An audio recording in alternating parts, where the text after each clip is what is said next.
It's a pleasure talking to you, sir, Your Excellency. You're welcome. Let me start by asking you, it was a very tight rope that the party was walking up until yesterday when you conducted that national convention.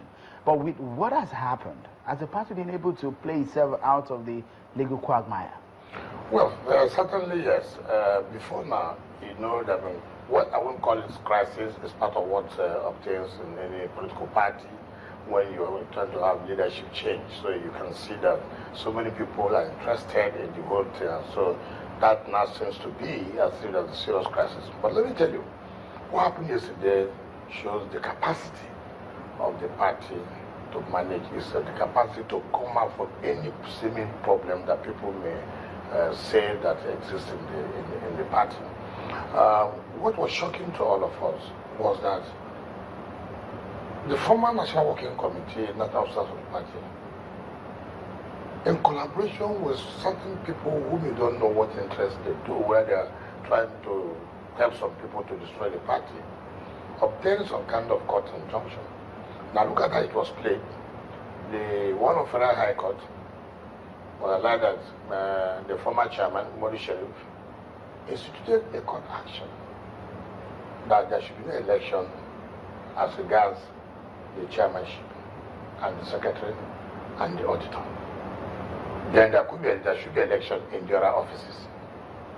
Now there are Abuja High Court injunction which says 16 National Working Committee members at the offices of those employees there shouldn't be any election. But there should be election in chairmanship. So you ask yourself, what's going on? So the party said, look, we must save this party. And the convention is the highest body. The convention can remove officers and there's nothing anybody can do. And so what later yesterday was, okay, what do we do to salvage the party? We said everybody, all national officers must go. In that case, you are not conducting any election. And so motions were moved according to the constitution of the party. But before then, it may interest you to note that the former chairman appeared before the screening committee. And he was in Port Harcourt with us till about 3 p.m. Now, when the leadership decided, leadership in this case, all governors, leadership of National Assembly, BOT chairman and members of some of the members of BOT met, former governors, former House officers, the Senate and House of Reps. And there has never been such a meeting since I joined politics. That you have that kind of quality and the number of leaders that attended that meeting to take that decision to save the party. It had nothing to do with North, South, or anywhere. So when Shebu was with us, he was pleading that, okay, dissolve, sack everybody, but let me be in charge of the caretaker for the future. Some people now said, no, it's more dangerous. Having your antecedent. How did you go to court? What were you looking for? And you were denying. So they said no. Sorry, sir, you discovered that he went to court? Yes, he did. He did, but he was telling lies. But he said that he never went to court. That's what I said. He did. And he even wrote a letter saying that he was not aware of that. Now, at the same time, sending another lawyer to go and withdraw the suit. Do you withdraw what you did not file, what you did not institute? And is it possible, at your level as a national chairman, somebody will impersonate and you didn't make noise about it, you didn't call in the police, and all you will tell us, no, I didn't know about it. Well, that cannot be acceptable at all. So, when he now saw that it would be difficult for them to allow him to chair the caretaker for the 90 days, we said, he now left Government House, Port Harcourt. Then all of us moved down to the convention. You saw that INEC was fully there. There were not less than 8-10 of INEC officials that came to observe that convention yesterday. And that tells you. So knowing that he had lost out, he now went on air to say that, oh, people should not attend, that they are postponing the convention. You don't have such power. You don't have such power. Don't you think that he might fight back legally? He has all options for him. But if I were him, he should try to surprise people that what they're thinking I am, I'm not that kind of person. Because, you know, somebody like me and some of my colleagues were those who backed him to be chairman of the party.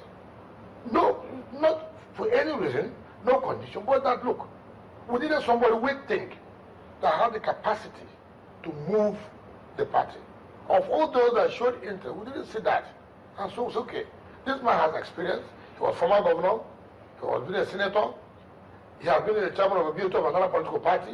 So these are experts that would think that somebody like that should.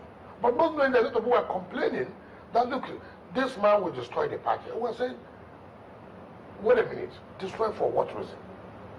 But continue getting security report that this is dangerous. And it came to play out. What he did yesterday, when I knew that the man had an agenda. Are you disappointed in him? I will say very respectfully, I'm very, very disappointed. Very, very disappointed. You know, what we thought we were doing was to see how the party can be united. There's nothing we did not do to speak to all other stakeholders.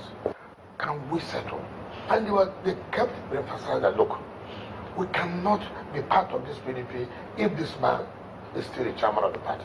Because we know him. We know his antecedent. We said, no. Yes, we agree, but it's not the way to go about it. And like I said, there's nothing you can, if no sacrifice is too big for this party. And that's what some of us look. You can make sacrifice if you love this party. And this is time to make that sacrifice if you really love this party. So if they are saying that this is okay, those of us who even said that you should be the chairman, well, now listen, it's not a do or die affair. By the special grace of God, you've been chairman for a few months.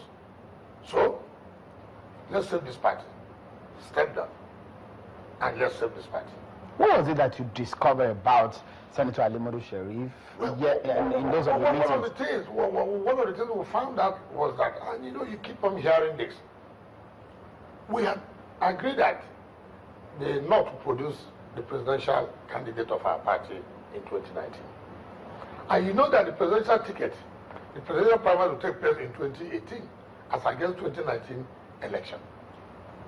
Now, we discovered that part of the crisis we have had or we're having in some of the states was because there were certain structures in virtually those states that do not have governors.